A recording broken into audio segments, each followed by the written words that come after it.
Mbola falitafaraka aminao ny tenako ato anatin'izao fandarana fantaro ny marina izao dia kasitrahana ny MC Divis ny ekipa rehetrarehetra mikarakara n'izao fandarana izao amin'ity androany ity sika dia resaka loha hevitra anankiray dia ny hoe ahoana ny atao mba ahafahana manana antoka ny amin'ny fiainana mandrakizay. Fanontaniana no petrako aminao izay manaraka amin'izao fotoana izao hoe ianao ve efa tena manana antoka ny amin'izany fiainana mandrakizay zany ka raha miala teto ianao eto ambony tany indray androany dia efa tena manana assurance, tena manana antoka zato isan-jato ve ianao fa mandova an'izany fiainana mandrakizay zany.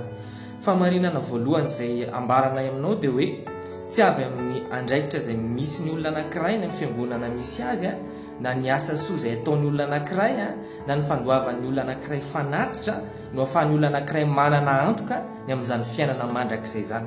Tena sitrapon'Andriamanitra avokoa izany rehetrarehetra zany ary tena zavatra tsara saingy tsy avy amin'izany no ahafahana manana antoka ny amin'ny fandovana fiainana mandrakizay. Ny famarinana faharoa izay ambara aminao dia hoe ny olona izay mandova fiainana mandrakizay dia mahafantatra zato isan-jato mihitsy hoe tena mandova fiainana mandrakizay izy. Zany hoe manana antoka izy fa rehefa miala eto ambonin'ny tany dia tsisy akisalasala mihitsy fa mandova ny fiainana mandrakizay. Ohatr'izany daholo ny olona rehetrarehetra izay mandova fiainana mandrakizay. Ny porofon'izany Paoly apôstôly ao amin'ny Filipiana toko voalohany andiny fa 1:20 izy dia milaza hoe ny Kristy izy no antony havelomako ary ny fahafatesana no azahoako tombony. Nafantatra mihitsy Paoly apôstôly hoe ny fialana eto ambonin'ny tany rehefa miala eto izy indray androany dia tonga dia mandova an'izay fiainana mandrakizay izay. Izay no mahatonga anazy milaza hoe fahafatesana no azahoako tombony satria tonga dia direct makany amin'ny fiainana mandrakizay izy vao miala eto ambonin'ny tany. Dia voalohany indrindra aloha ny dingana voalohany izay tsy maintsy ataon'ny olona rehetrarehetra mba ahafahany mandova fiainana mandrakizay dia ny fibebahana.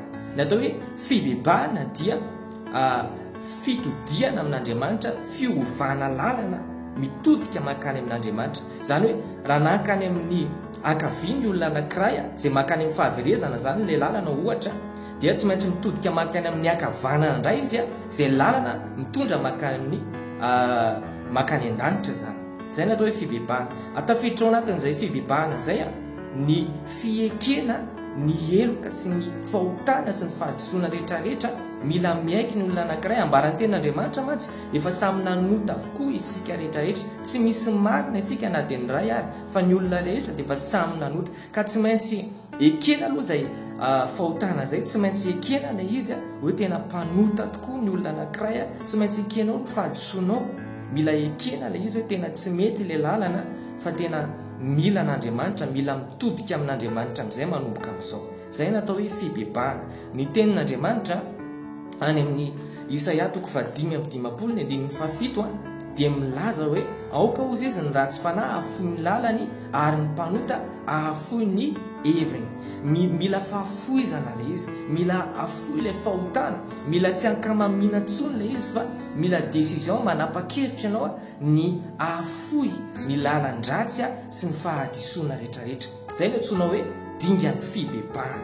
Ary izay dingan'ny fibebahana zay dia tsy maintsy aran'ilay dingana faharoa sady lehibe indrindra zay vao mandova fiainana mandrakizay ny olona anankiray. Dia ny dingana faharoa dia ny finoana sy ny fandraisana an' Jesosy ny tompo sy ny mpamonjy ny fiainana. Tadio tsara fa tsy misy olona makany an-danitra raha tsy amin'ny alalan'i Jesosy Kristy irery ihany.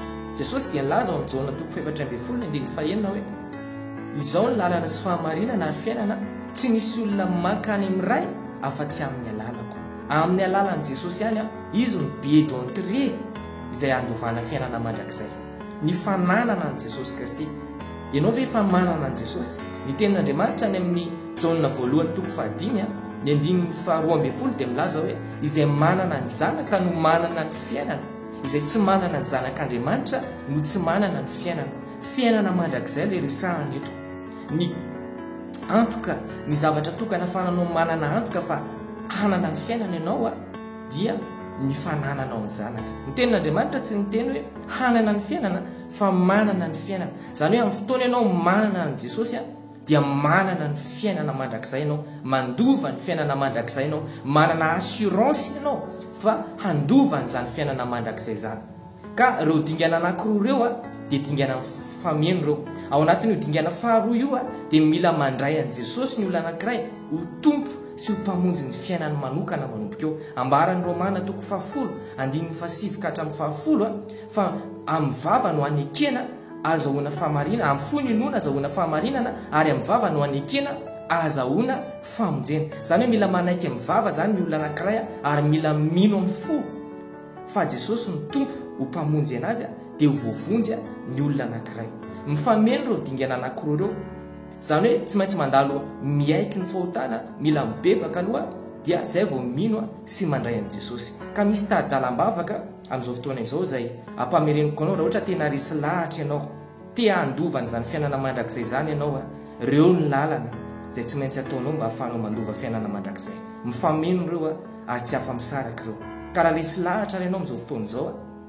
fa te hanana an'izany antoka izany dia avy reo no miaraka amiko izao vavaka izao jesosy io ankehitrina dia miaiky ny amin'ny fahotako rehetrarehetra ny amin'ny lalandiso rehetra ifonako eto anatrehanao ny zavatra tsy nentina ataoko rehetra hatramin'izay ifonako ny fahotana sy ny fahalotona rehetra ankehitrina jesosy dia miverina aminao mino ary ankehitrina dia manapa-kevitra ny andray anao ho tompo sy ho mpamonjy ny fiainako manokana mamela ny eloko jesosy ary mandrafo amiko ny amin'ny fahotana rehetra zay vitako ankehitrina dia mino fa tonga zanak'Andriamanitra amin'izao fotoana izao misaotra jesosy io amen izay vavaka zay dia manome antoka anao fa mpandova fiainana mandrakizay anao voalohany navelan'Andriamanitra ny eloko ao ary tonga zanak'Andriamanitra ianao efa manana an' jesosy ianao zao tompo sy mpamonjy ny fiainanao dia mandova fiainana mandrakizay ianao dia izay ihany koa ny fandaharantsika tamin'ity androany ity ankasitrana manokana ianao zay nanaraka hatramin'ny farany mirasoany rehetrarehetra tahin' jesosy daholo